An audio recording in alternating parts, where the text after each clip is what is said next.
O meu nome é Giovanni Harvey e nós estamos retomando aqui a reflexão dentro do grande tema as lutas ancestrais empreendidas pela população negra.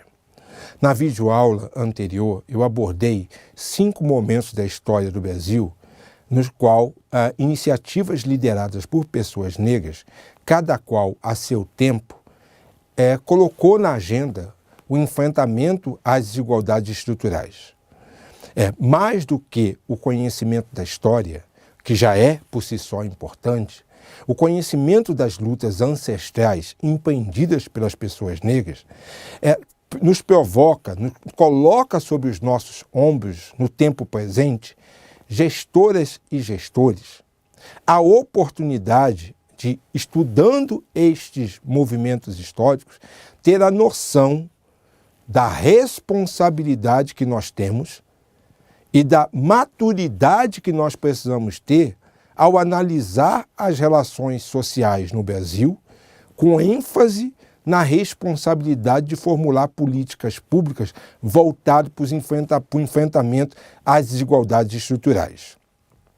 Eu vou fazer referência aos eventos históricos que eu abordei na videoaula anterior, mas o meu principal objetivo nesse diálogo com os senhores e com as senhoras é provocá-los e provocá-las para, à luz do estudo destes fatos históricos, as senhoras e os senhores exercitarem a prática de, olhando com os olhos de hoje, de forma crítica às relações sociais, identificar onde cada um de nós pode fazer a diferença, sendo coerente com um legado de luta que os nossos antepassados deixaram para que nós pudéssemos dar continuidade. Não é cabível, para começo de conversa, a ilusão de qualquer gestor ou qualquer gestora pública que nós estaremos construindo qualquer tipo de política pública de enfrentamento à desigualdade étnico-racial da estaca zero. Eu sou um homem de quase 60 anos de idade, com alguma experiência na administração pública, nos níveis municipal, estadual e federal. Vou aproveitar esse momento para falar com vocês olho no olho. Resistam à tentação de achar que vocês, por mais brilhantes que sejam, por mais bem informados que sejam, vão inventar a roda. O caminho para o fracasso de qualquer gestor ou gestor público é a ilusão de que este gestor ou esta gestora, por mais brilhante e preparado que seja, está vislumbrando, principalmente no início de gestão, algo que nunca antes foi vislumbrado por ninguém que o tenha antecedido, por qualquer outra gestora ou gestor que tenha antecedido. O primeiro passo para se construir política pública de forma séria e consistente é revisitar as experiências realizadas no passado. Mesmo experiências que tenham sido caracterizadas como experiências mal-sucedidas, experiências que não produziram resultados que eram esperados. Mesmo estas experiências, entendidas como mal-sucedidas, entendidas como não tendo alcançado os resultados que se esperava que alcançasse, elas são capazes de nos ensinar. Se não nos ensinar o que nós devemos fazer, mas em nos ensinar o que nós não devemos fazer. Esse é o primeiro mandamento de qualquer gestor ou gestor pública que tem um mínimo de consequência, que resista à tentação de mudar todo o quadro funcional, que resista à tentação de achar que uma determinada política pública agora é para valer, ou que vai se refundar um determinado órgão público. A história da gestão, ela gera um acúmulo. Este acúmulo, em larga medida, é documentado e em larga medida não é documentado. Então é recomendável que se mobilize memórias institucionais para que se faça, de início, um balanço do que levou os gestores e as gestoras que nos antecederam a fazer tais e quais opções nos momentos históricos nos quais as responsabilidades de tomar essas decisões estavam recaindo sobre os ombros destes gestores e dessas gestoras. Os exemplos históricos nos ajudam a ter essa compreensão, mas nós devemos fazer o exercício de calçar as sandálias da humildade e buscar entender isso.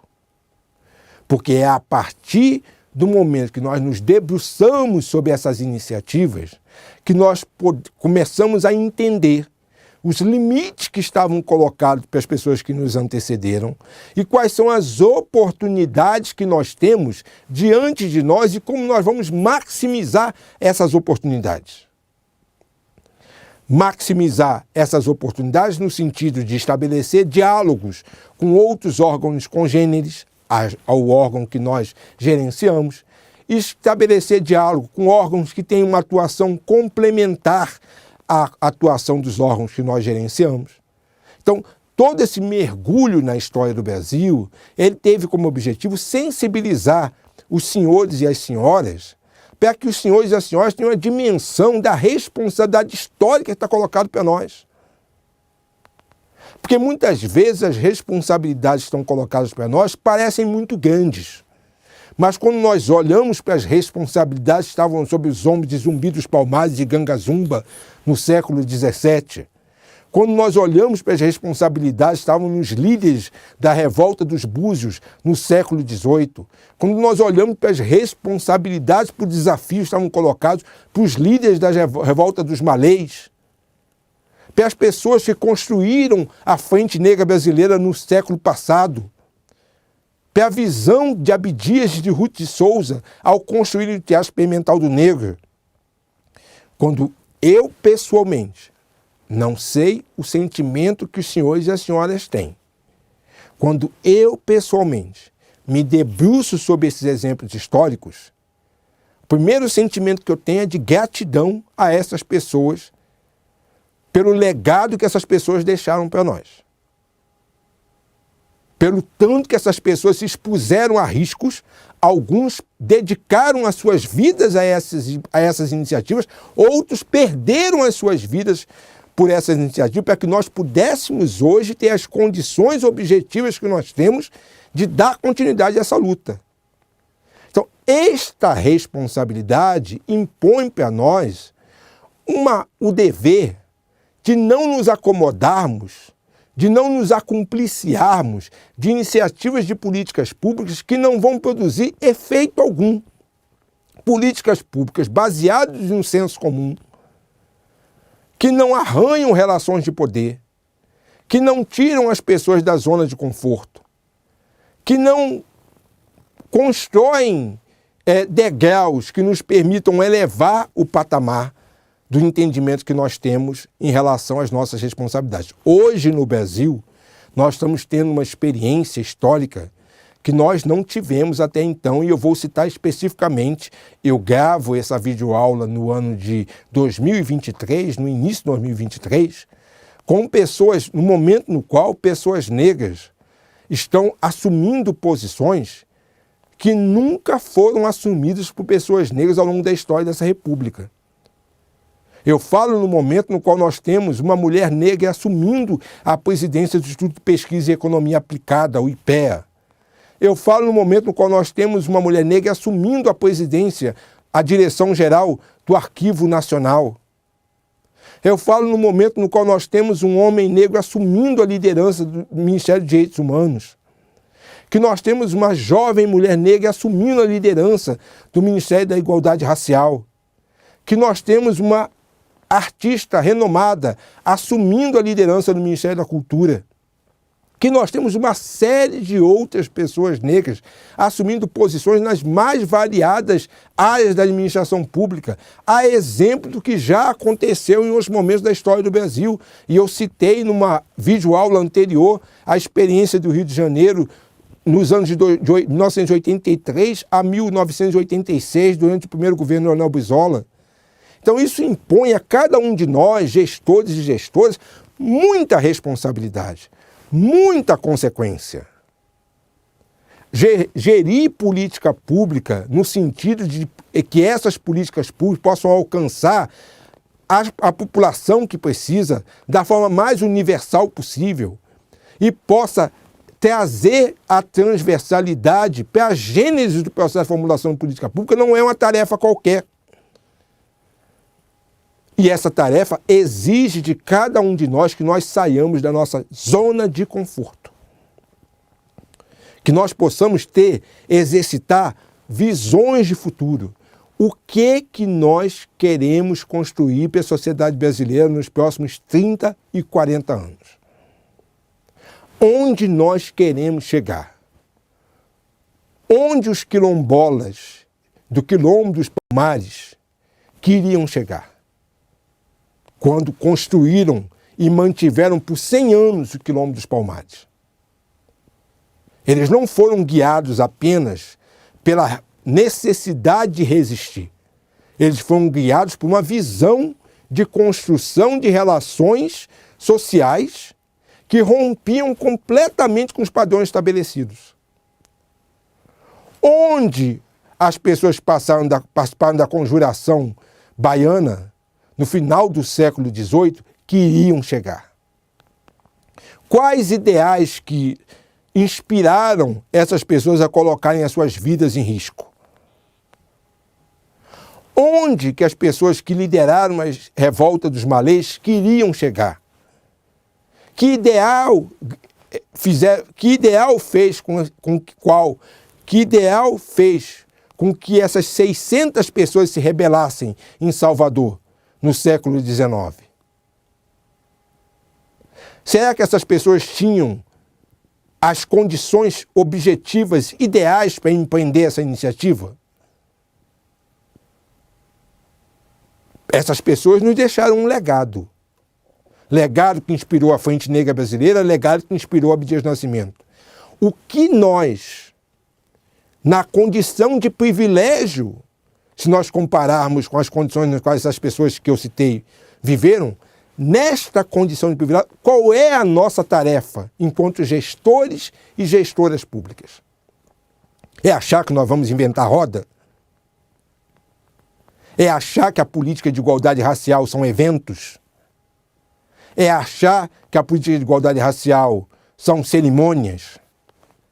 É achar que a política de igualdade racial é entrevista? É lançamento? Existe um cotidiano de construção de política pública. Um cotidiano que não é muitas vezes percebido pelo público. E que é a tarefa nossa como gestores públicos colocar em prática.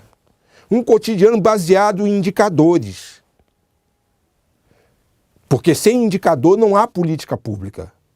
No âmbito da gestão das políticas públicas que estão sob a sua responsabilidade, que me ouve hoje e que me vê hoje, quais são os indicadores nos quais o senhor ou a senhora baseia a sua ação? Como que esses indicadores são coletados? A partir de quais instrumentos de análise que eles são avaliados? Quais são as metas que orientam a gestão do seu órgão público? Em que medida que você consegue incidir para que essas metas possam de fato significar uma melhoria da performance do órgão público que você gerencia?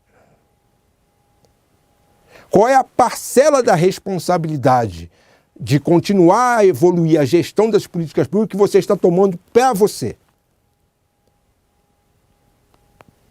Nós não podemos delegar e atribuir todas as limitações que nós vivenciamos apenas ao racismo. Nós estamos falando de gestão pública, estamos falando de gestão de política pública. Estamos falando de uma cultura administrativa. Estamos falando de planos plurianuais. Estamos falando de orçamentos anuais. Estamos falando de sistemas de verificação. Num momento no qual os órgãos de igualdade racial, ao contrário do que pode parecer, se tornam cada vez mais necessários. É importante que nós tenhamos isso nítido.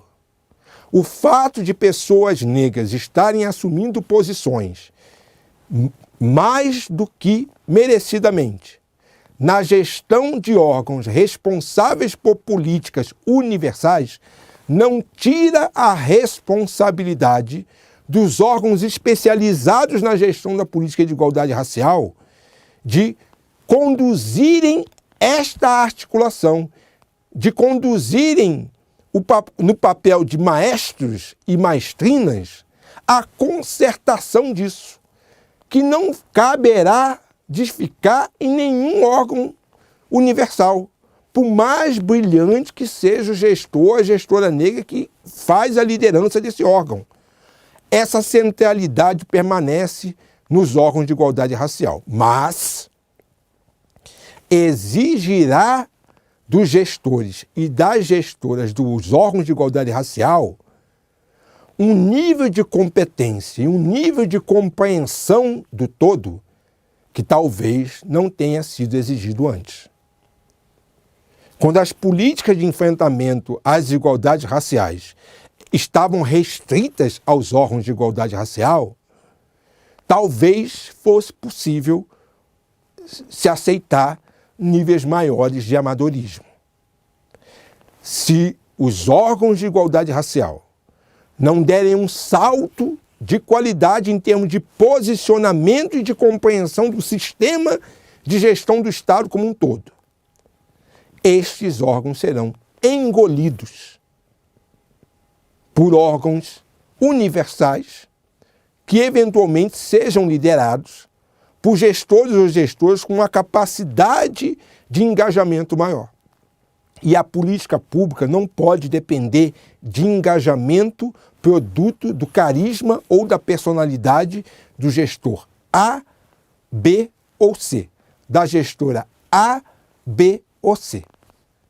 O carisma, ele é importante para engajar. A capacidade de comunicação é importante para informar. Mas no final do dia, há um órgão público para ser gerido. No final de um ciclo, há um orçamento para ser executado, embora nem toda política pública necessariamente possa ser mensurada pelo tamanho do orçamento diretamente vinculado a ela. A política pública de igualdade racial, ela tem um componente orçamentário, diretamente vinculado ao órgão responsável pela gestão, mas ele tem, a maior parte do orçamento executado não está no órgão de igualdade racial. Quem faz a gestão e quem faz a concertação desse sistema? É preciso ter visão em relação a isso. Quem percebe os gargalos que existem na administração pública? Quem faz as pontes? Quem faz a conexão? Quem percebe a falta de indicador? Quem estimula a transversalidade? É o órgão de igualdade racial. Mas para fazer isso, é preciso ter uma visão do todo. Para fazer isso, é preciso conhecer a linguagem e as culturas administrativas de outros órgãos da administração. Por isso, se exige cada vez mais dos gestores de igualdade racial um nível de especialização maior. Se você é gestor ou gestora de igualdade racial, você precisa entender que a dimensão do seu trabalho não necessariamente será medida pelo tamanho do seu orçamento. Mas a dimensão do seu trabalho pode ser medido pelo tamanho do sistema que você gerencia, direta e indiretamente. A dimensão do seu trabalho pode ser medida através da integração em maior ou menor escala dos indicadores que você utiliza para fazer essa concertação. O resultado do seu trabalho pode ser medido a partir do balanço dos ciclos de execução orçamentária, da quantidade de entregas que são feitas, que não necessariamente precisam ser feitas pelo órgão de igualdade racial diretamente, eu volto a dizer isso. Porque nós não temos um desenho no Estado de um órgão de igualdade racial em paralelo como um espelho de todos os órgãos universais. A nossa ação ela é transversal, ela é endógena dentro de cada órgão e esse é o desenho que se faz hoje no Brasil. que a incidência se dê a partir do órgão de igualdade racial, mas que a incidência também se dê por dentro, através do papel desempenhado por gestores e gestoras, não necessariamente negros e negras, mas preferencialmente negros e negras, que liderem esses processos internos.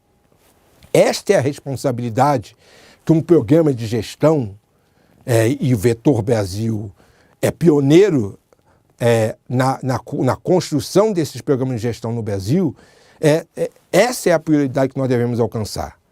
Nós, como gestores, temos uma imensa responsabilidade. Nas condições de vida que a população brasileira vive hoje, por mais que nós tenhamos reivindicações a fazer, quando nós fazemos uma comparação, nós ainda somos privilegiados. E esta condição nos impõe uma série de responsabilidades. A responsabilidade de estudar a história do país, a responsabilidade de olhar de forma crítica a dinâmica social, a responsabilidade de pensar efetivamente sobre a eficácia das políticas públicas que estão sob a nossa responsabilidade de gerenciar. Por isso que eu faço esse chamamento aos senhores e às senhoras, no sentido de que reflitam bem e busquem se posicionar profissionalmente e busquem posicionar institucionalmente os seus órgãos à luz desse novo contexto que se apresenta. Nós viemos ao longo das últimas décadas passando por uma série de transformações no entendimento sobre o papel da política pública no enfrentamento à desigualdade racial no Brasil. Nós começamos de forma poderia-se dizer, com iniciativas voluntaristas, muito mais no sentido da representação, mas que podem não ter legado uma doutrina de gestão no início dos anos 80. Depois nós evoluímos no final dos anos 80 para iniciativas mais pontuais, principalmente voltadas para a área da cultura. Nos anos 90, nós passamos a tratar a política pública de igualdade racial de forma tópica, saindo da caixinha dos temas mais afetos à cultura e discutindo a propriedade da terra, a política de relações exteriores no Brasil. Depois, nós passamos a discutir de forma transversal. Tivemos o entendimento que, embora tenha se criado um órgão de igualdade racial centralizado à época na presidência da República, era preciso transversalizar o entendimento disso.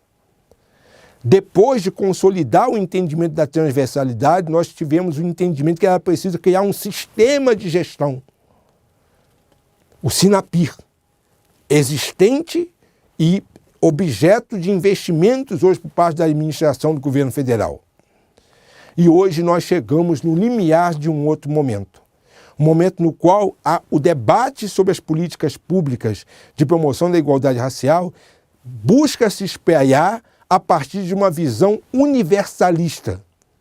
Uma visão no qual o debate racial não fica restrito a um órgão de igualdade racial. O debate racial passa a fazer uma parte constitutiva do desenho das políticas públicas. É neste momento que nós vivemos hoje. E isso aumenta as nossas responsabilidades. Nos dá instrumentos que talvez não estivessem disponíveis para as pessoas que nos antecederam, mas aumenta as nossas responsabilidades. E aí, nesse contexto, a pergunta é: qual é a visão de futuro que nos guia? Quais são as entregas que nós vamos oferecer à sociedade brasileira? Com base em quais indicadores? Guiados por quais visões? Esse é o desafio que está colocado para cada um de nós. Eu me encaminho para o encerramento desse diálogo propondo algumas questões para reflexão. Primeiro, qual é a história do órgão público que você gerencia ou pretende gerenciar? Você conhece a história desse órgão público? Você conhece o perfil das pessoas que lhe antecederam? Faça esse exercício, independentemente do pertencimento partidário ou do entendimento ideológico ou de eventuais conflitos políticos que haja com pessoas que tenham antecedido a sua passagem por esse órgão público. Conheça a história do órgão público. Conheça, o segundo ponto, a história das políticas públicas universais, políticas públicas focalizadas. Conheça a dinâmica de construção dessas políticas públicas. Essas políticas públicas, em que medida que elas tiveram participação social no desenho dos seus objetivos, das suas metas. Existe participação social, existe diálogo com a sociedade civil organizada no desenho dessas políticas públicas? Faça esse exercício. Terceiro exercício. Em que momento do ciclo de 4 anos de política, de estruturação das políticas públicas do seu município, do seu estado ou do seu órgão do governo federal você se encontra? Esse ciclo já começou? Os parâmetros que nortearam a construção desse ciclo atendem às expectativas que você tem? Há margem para se fazer alguma revisão nessas metas? É preciso um esforço de comunicação para a sua base social, para que essas pessoas possam entender o tempo do ciclo e o tempo da gestão? Faça esse exercício. Por fim, qual é a visão de futuro que lhe guia? Onde você quer chegar como gestor ou como gestora pública? Que tipo de performance você quer dar a esse órgão público? Quais são os canais de relacionamento com a sociedade que o órgão público que você lidera tem? Quais são os mecanismos de transparência e de controle social que este órgão público disponibiliza para a sociedade? Quais são as instâncias colegiadas que vocês têm? Como que o seu órgão público se insere dentro do Pacto Federativo? Quais são as devolutivas que você pode dar aos seus congêneres nos outros 2 níveis da federação? Quais são os gargalos que você entende que a política pública que você gerencia precisa enfrentar para melhor prestar serviço à população? Essas reflexões devem fazer parte da vida de um servidor público, de uma servidora pública, de um gestor público a cada momento. Eu sei que muitas vezes, na própria administração pública, há desestímulo a que essa reflexão seja feita. Mas essa reflexão, ela precisa ser feita. Ela precisa nortear o nosso comprometimento com a administração pública. Nós precisamos ter um entendimento que determinadas críticas que são feitas à administração pública, elas serão sempre feitas porque as demandas da sociedade nunca serão atendidas por completo. Nós precisamos ter um olhar generoso para as críticas que são feitas pela sociedade. Entender essas críticas como oportunidades de melhoria. Onde que nós podemos aperfeiçoar a melhoria e a performance do nosso órgão? É na crítica que a sociedade nos faz que os elementos mais visíveis dessas oportunidades estão sendo colocadas. Então é evidente que nem sempre essas críticas são endereçadas da forma mais adequada, da forma mais cortês, mas ao gestor e à gestora pública compete a responsabilidade de ter maturidade para lidar com essas críticas, para entender essas críticas como oportunidades de melhoria.